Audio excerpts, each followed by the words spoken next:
Hey guys, thanks for joining this broadcast today. I'm pretty beat right now. I'm on about 3 or 4 hours of sleep. It was a long night, but this this topic was really has been in my brain a lot lately, and I don't know. I want this to be an open discussion. It's I'm not going to teach specific techniques today. We're going to talk about using technique and what it means to use it as a direct tool for communication and really figure out what you're currently doing and what that's communicating. That would be the bigger sort of thing to consider as we go through this today is what do you where do you currently stand with regards to the things that are brought up today. All right, I'm gonna jump right in. I got some random notes that I wrote down before jumping online today. uh So really, it's about figuring out how you can constantly improve your technique, because technique is no different than diction, in language or writing. It's figuring out as far as in diction, the words you would use and the vocabulary that you have available and the style and the way in which you communicate.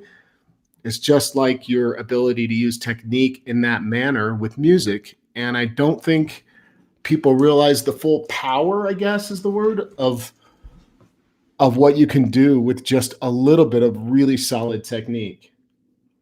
One of the things that comes to mind for me is state of mind. So I think back to the early days of improvising, and I had some technique, but it went out the window when I went to go play because I got nerves, and everyone gets nerves, and nerves throw your breathing off. And when your breathing is off, your technique is off, your embouchure is off, your ability to just hold a solid note. All these things go out the window. So consider state of mind, and I'll say that there's only so much that a lot of people can do to influence state of mind. Let's say beforehand, outside of introducing substances like alcohol or drugs. I'm talking about really influencing it from an inner perspective, and what you can use breathing to center yourself and center your mind. Just sit down and do some simple breathing techniques. But yeah, I think that this is something that you have to consider, because if your state of mind is always frantic, your music is probably communicating that, and your technique might be off. So you may not be really communicating much at all. Um, I try to be a blank slate. Before I play, I take that approach of sort of, I want the music to come to me and come out. I'm not going to go searching for it or have pre-planned ideas. So for me, improvisation is no different than like an artist with an open page, and he's got all of his tools that he would use to paint or draw, and it's just a blank open page. And maybe it's abstract art. That's what appeals to me, is abstract art. So um, it makes sense to me that it appeals to me, because I love that idea of just like creating in the moment. And so I think part of that has to be that you have to be open to not having ideas in your mind ahead of time, which is scary as hell. So how does this relate to technique? I'm getting there, but I want to kind of set it up. I want to set this up. Um, that is like moving meditation. It is very much. To me, music is one of the purest forms of meditation when done properly. The state of mind that I can attain instantaneously in a musical setting is profound. It's something I cannot attain without the use of music.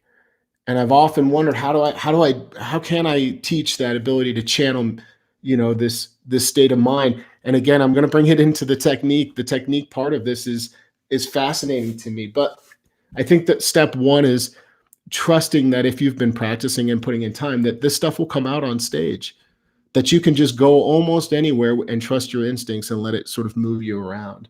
Muscle memory is a big part of this. And that is what our first step into sort of examining technique. We could kind of just think about what muscle memory is, how you develop it. Good one, clear mind, clear thoughts. And also you become a vehicle for expression, for that emotional sort of letting it out, versus the cluttered mind doesn't want to let emotion out because it's battling emotional stuff.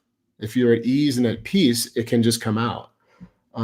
So muscle memory can be a great way for you to, um, think about you're gauging where your technique is all along the way in the process of learning. I'm constantly refining. Technique is one of my favorite things to teach, work on, discuss. Um, I feel like it's really underrated as far as thinking about it as a tool for directly communicating musical emotion, your emotion that you have, but also ideas.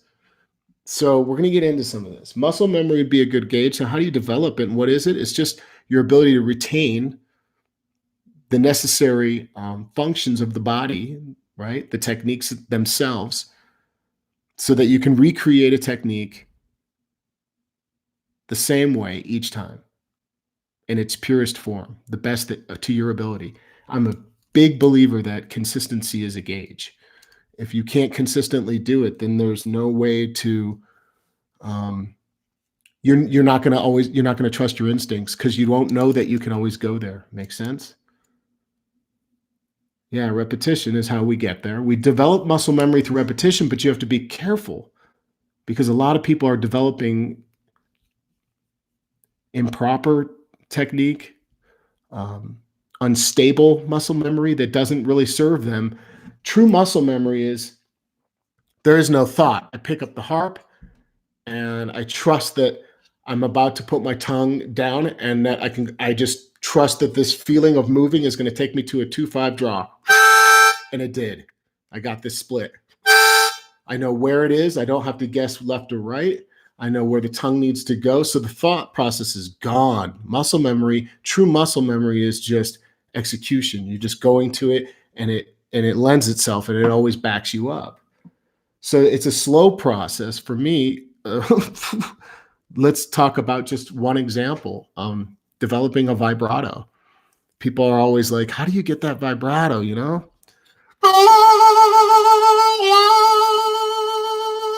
How do you get that sweet vibrato? And the answer is it was crazy mechanical. It didn't sound anything like a vibrato when I was developing it. So it was a slow process. It was a process of sort of trusting that each step led me to one more higher level. All right. We'll get back into some of the muscle memory talk as we move on, maybe. Song studies. What do song studies do for technique besides reveal technique and how that technique is used? It also reveals the nuances found in the technique and often how to blend. I want to get into talking about a little bit of blending technique. And when I say blending technique, I mean blending multiple techniques together into one sound, but also I'm discussing blending technique in separate parts of one phrase, like single note, octave, chord, tongue block slap. Let's see if I can do that. Single note, octave. This sounds like the beginning to a Slim Harpo song. Okay, hold on. Let's get back onto the topic though. So blending would be again within all together in one sort of sound, like vibrato and dirty notes, or separately. You heard a single note, a warble, and a vibrato. So you're doing song studies to reveal the technique and figure out, hey, there's a sound that I don't know. Well, then that's a technique you don't have. You're not familiar with that sound, or it's out of context for you potentially. So it gets really interesting. To me, the process of active listening, where you don't play the harmonica, you put it down and you turn on the song. We've talked about this before on my channel a lot. What does that do for your ability to retain, to process and retain? It does a lot for your ability to just simply hear the detail itself. You might have to listen and to hear what techniques somebody did. You might have to listen to the piece 3 or 4 times or 10 times, depending on where you're at with your ability to hear nuance. So I love the process of active listening and trying to pull out nuance in everything. So I think that if you're patient, if you enjoy this journey, the process of learning and going through this, it can be a blast to go, whoa, what's that? You hear something and say, I've never heard that sound, or I'm just unfamiliar. It's on.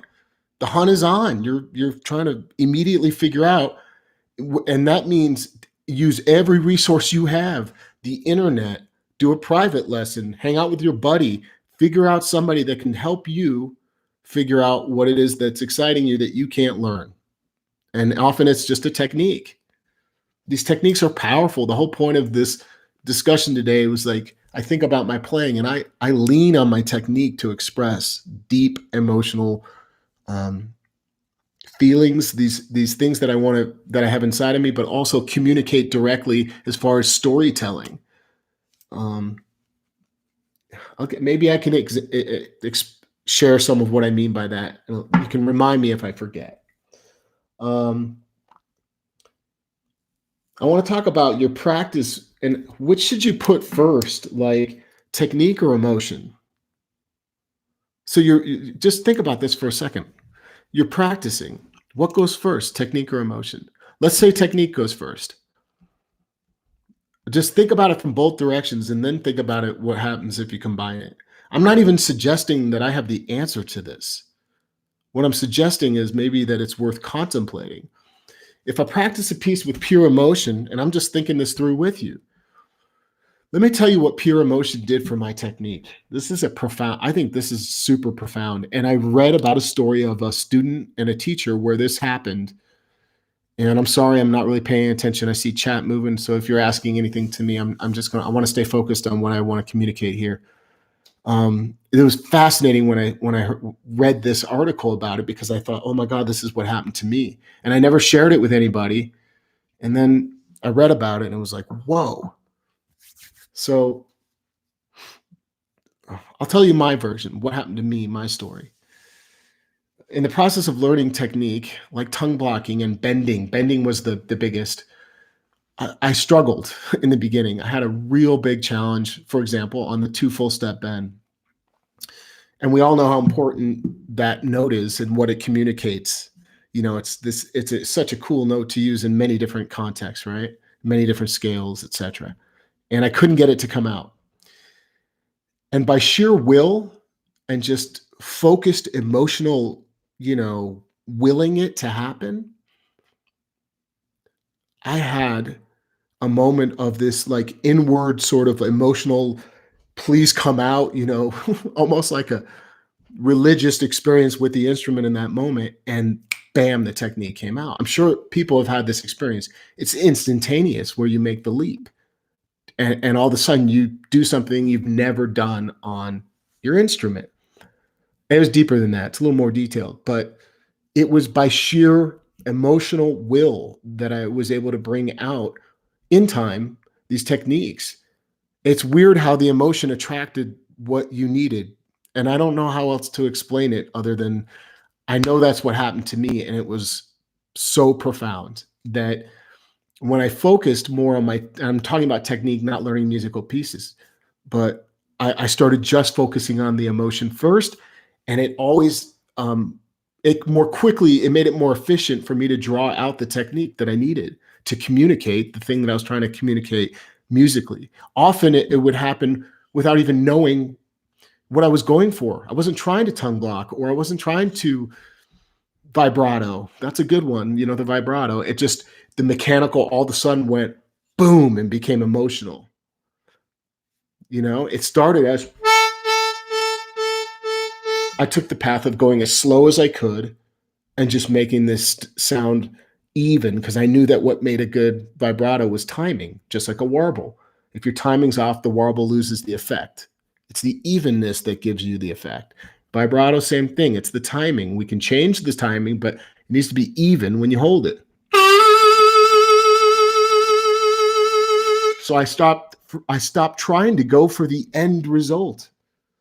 And in the process of being mechanical and trying to increase just the speed slowly, the emotional focus of that led me to the transition, the leap into the actual technique I wanted. That was a lot. Sorry. So So emotion and technique, what do you do first? What do you focus on when you're trying to work on something? What do we put the attention on the mechanical positioning of the tongue? And well, we have to do some of that. You have to know what where you need some guidance maybe as to what makes an octave or a split, mechanically speaking.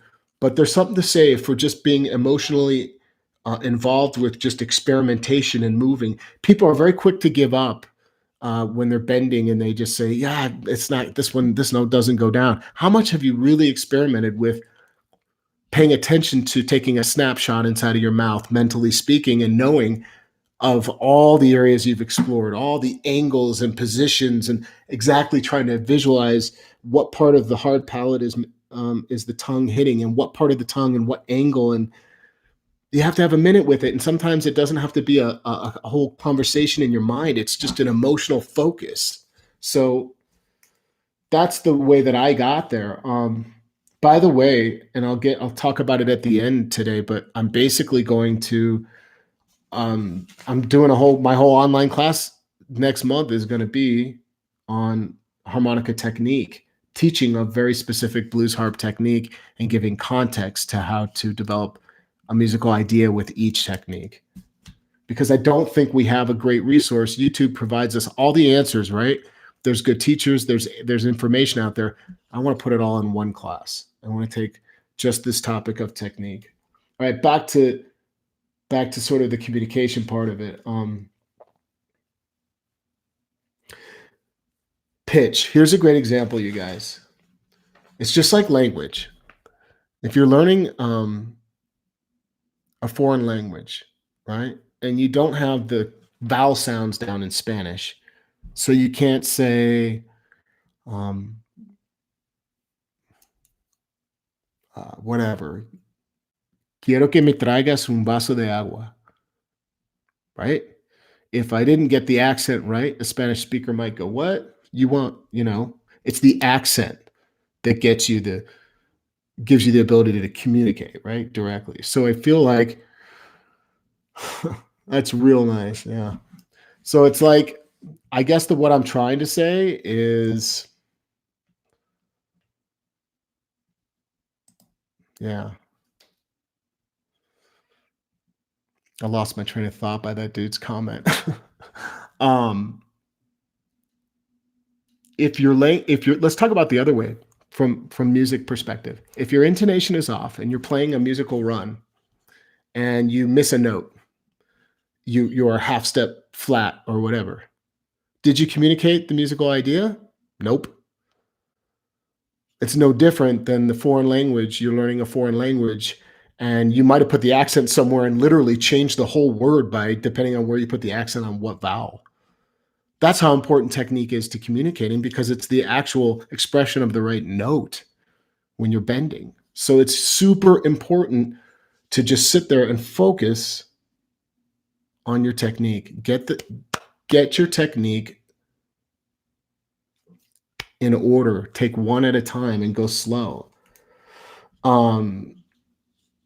So pitch is a big indicator. If you can't hit a note, a bend in pitch, you've got to figure out to work on each individual note that's available in every hole so that you can use those to communicate. That's pretty direct, obvious, I think. I just want to say this. And this is kind of maybe a touchy subject for people, but I'm going to say it. The state of mind thing I brought up earlier, practicing in the state of mind you're going to play. People say, well, if you're going to be drinking, well, then drink while you're practicing or something. I just want to say this, and this comes from a guy who does enjoy an adult beverage now and again. So like, there's a point where, whether you think it or not, your physical abilities go to crap. They go to hell. And you lose the ability to execute technique after ingesting a certain amount of any chemical substance, whether it's alcohol or whatever. There comes a point, if you don't know yourself really well and you're not aware of what that point is, and you haven't recorded yourself playing in various states of mind, you better consider that. I just think that's something to think about, because I often think about technique hey, what did it sound like when I felt my loosest? Let's say I had 3 or 4 drinks at a party and went up and played, and I was like, that felt great, and I sounded great. And then you got a little recording of it later and went, ooh, that's not what I remember it sounding like. And that's all I mean by that is that you don't know unless somebody recorded it. You don't really know what you sound like unless you've really taken the time to examine, you know, what you sound like. So you got to record it. That's the only way. A big tip here I want to leave you thinking about is cater to your own strengths. If currently you only have a couple or a few techniques that you feel really solid with, lean on them. Certainly while you play, use them to your advantage. Make it part of your style, your approach. And as you develop and integrate another technique and you're really confident with that, integrate that into your own style and your own expression. Everyone has a valid sort of voice. Don't let anybody bully you. Here's something to think about. If you're watching this and you go to blues jams and people treat you like crap, do not visit or frequent those places. Musicians that lead blues jams that have these egos that have a sign up list and then they don't go in order and stuff like that. Screw these people. I've witnessed this happen. I've gone somewhere where 8 harmonica players are waiting. This was a long time ago to play, but then somebody recognized me or said, "Hey, come on up." And I said, "Well, don't you have a list?" And the guy's like, "Yeah, man, but come on up." I said, "No, I'll put my name down and let's let the people who have been sitting here waiting play. I'd much rather them play than me play. I get to play plenty." So if you're in a situation where you're frequenting a place trying to work on your craft and they're not supporting you, don't support them. Don't continue to go there. Find a place that supports you. Anyway, being able to play what's in your head, yeah. Unless you play the technique that you can identify in songs, that's a good one. Relaxation is good. Yep. Just catching up on these comments. So I think really what I wanted to communicate today is that, and I didn't really talk about it directly, is that just one technique at a time is doing something. Your technique, for better or worse, is communicating something. Just the same way if somebody doesn't respond to an email, that's communicating something by not communicating. So one technique at a time can be emotional. And then you start putting other musical elements in there, right? Like syncopation and rhythm and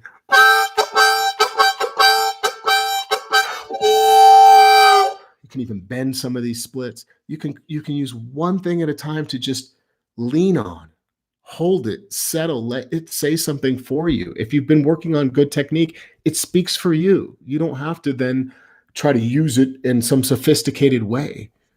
Tongue slap is a great example. Just a little bit of a simple rhythm to 3 notes, and you're on your way to being very musical with tongue blocking.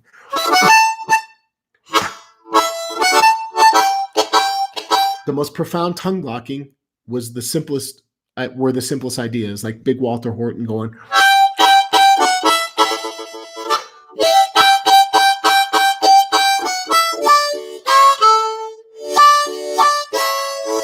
it was just the effect itself that created this tension, the emotion. Hold one vibrato, that communicates something. And then work on layering. I alluded to this earlier. So like if you can layer your techniques, a lot of people don't think about that.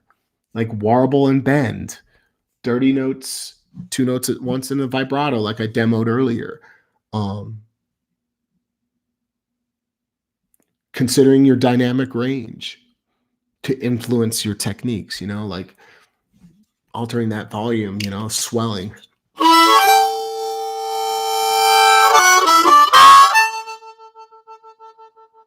Because that's the emotional connection, I think. The dynamic range is your emotional expression. It's your way of directly saying to somebody, it's the way that you speak the sentence, the style you use, I guess, in diction as it is often quoted, the way you're saying it. So that dynamic range is a way to take something and you could say it in 20 different ways just by playing with the volume.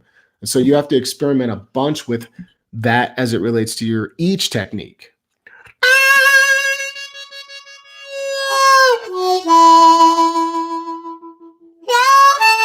Because to me, again, the simplest technique and the simplest ideas are the ones that are communicating the most.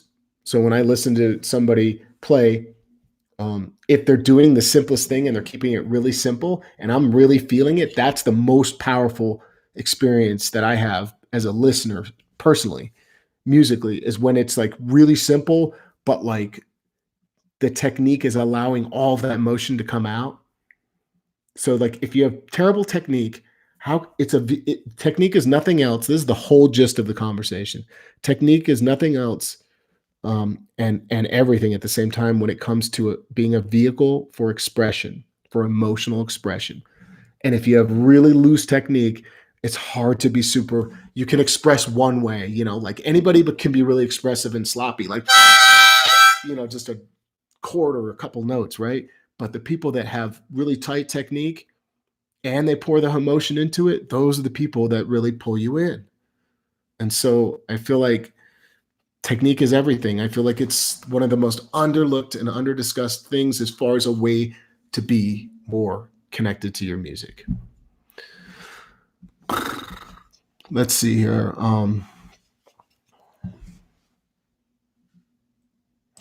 Yeah. Okay. Sorry. Stuck in a groove. Don't fret. Keep learning. Right. Which technique do you view as the most important?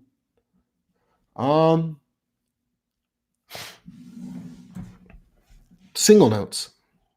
So like if somebody couldn't get a single note, they couldn't, it's like somebody always slurring their speech. It's hard to understand what you're saying. Right? So just think of it like that. Keep it simple. Like single note technique, I would say first breathing. Let's put breathing first. Breathing is the platform everything lays on. This is a really good question. What is the order of operations? I just drew all over my hand. Breathing is number one. So if you're breathing properly, technique, I always say this, technique is supported by your breath control. It literally lays on, it is the thing underneath and supporting all of your technique. As breathing relates to bending, it's everything. As breathing relates to single notes and the way we control the single note, it's everything. So breathing is first, single notes are second. Timing as a concept and a technique is a practice, right? Is extremely important. But as far as the other bluesy techniques, like the techniques in the class I'm covering are warbles, hand technique, vibrato, tongue slaps, tongue flutters, octaves and splits, and dirty notes. And so I'm going to break each one down and then give the musical example that we learned. And out of all of those techniques, it's hard to say. They're all very valid. A little bit of tongue blocking goes a long way. So if you're not tongue blocking at all, learn how to just slap a note where you get a chord and then a single note, all day. I'm not going to teach that today, but I'm saying that's very valuable. A simple warble is a crowd pleaser. So get that head movement right, or the hand movement if you choose to do it that way. Dirty notes are very easy. They're two notes at once, and they're very emotional. They're one of the bluesiest sounding things.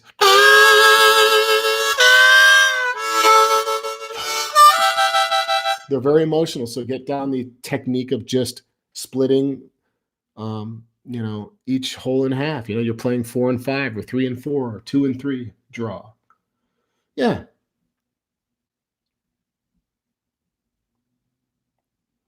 Well, sure. Building and releasing tension is definitely a vital part of playing, and that directly ties into uh, using technique as this vehicle for emotion. That conversation too. How do you build tension without certain technique? There's only one way that I know to build tension without really advanced technique, and that is dynamic range or long notes. which are great. So again, beginners, there's a great tip. You don't have a lot of technique, lean on those things for building tension and releasing. A long note followed by like a root note. Um, what was the other one we said? Dynamic range. Quiet, get louder, get quieter, right? But as far as advanced techniques like we're talking about, I can really build more tension going.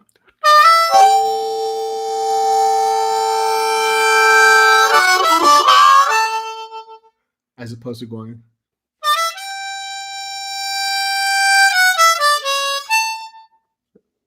The other one has a little more emotion. I can take that technique and just lean on it. All right. That's what I got. I'm exhausted. I'm not gonna lie. I feel look like I'm falling asleep in front of the computer right now. All right, I'm gonna have some tea. I feel like I was all over the place today, but there's something really important I wanted to communicate. It's in here somewhere if you go back. But really, it has to do with this ability to just trust your technique, build technique. It's a very important part of your playing. It can't be overlooked. Don't let it get away from you. Don't let it win. Don't worry about getting to the end result. Take it one little tiny step at a time. Break down technique in as many ways as you can, analyze it in perspectives and talk to everybody. Don't trust just me. Ask somebody else. Ask everybody's opinion. Go on Facebook, find a group, find a forum, find a live place to play, and get the interaction. Get what you need from people. You're not asking for it. No one's going to give it to you. As my good friend Paul Davies says, I call on those who raise their hand. And it's very true. If you're not out there constantly being the guy who's asking questions, hey, can you just share that little thing? Or, a jam is a good place to do this too. People are very open to sharing. And SPA, the harmonica convention that happens every year, the Society for the Preservation and Advancement of the Harmonica, spah.org. I attend this convention every year, and I have for a long, long time. And oh man, what a treat it is to be able to go to these things and find some of your heroes walking around the hallways, and you can just say, can I ask you a question? And they're like, hey, they'll talk to you, they'll talk to anybody. And there's no one's judging. There's all levels that attend these things. Biggest thing I get is I don't think I'm ready to attend. What? That's like saying I'm not ready to dip my toe into the cold pool. It starts somewhere, and this is like the safest place to do it because everyone wants to share and help at those things, at those conventions. Go check out spa.org. Yeah, just want to make sure I didn't miss anything.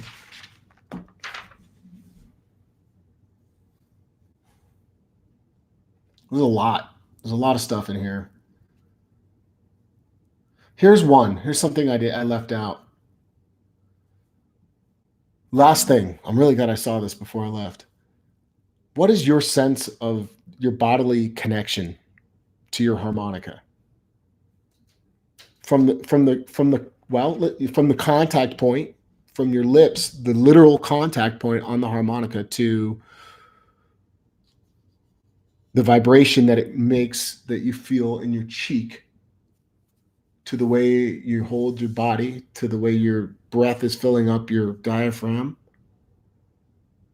What is your sense of your bodily connection to your instrument? To me, it's pretty apparent that if you're not tapped into something other than just the sound that you produce, it's the inner feeling that's created. If I hate this is freaky to say this, if I lost my hearing tomorrow and I was completely deaf, I'm absolutely sure that I could still play the harmonica with all of my ability, technique, good timing.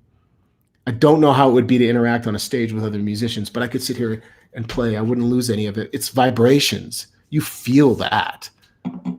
If you've never done this, and put earplugs in, or put a noise canceling, or put earplugs in, and sit there and work on your harp and see what happens with the way you interpret the sound inside of yourself.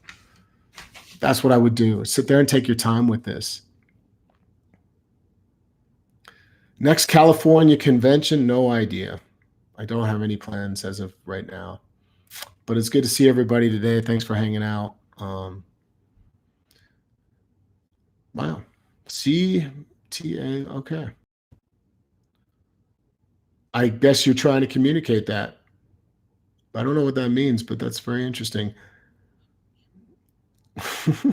You guys have a great day, and I will see you soon.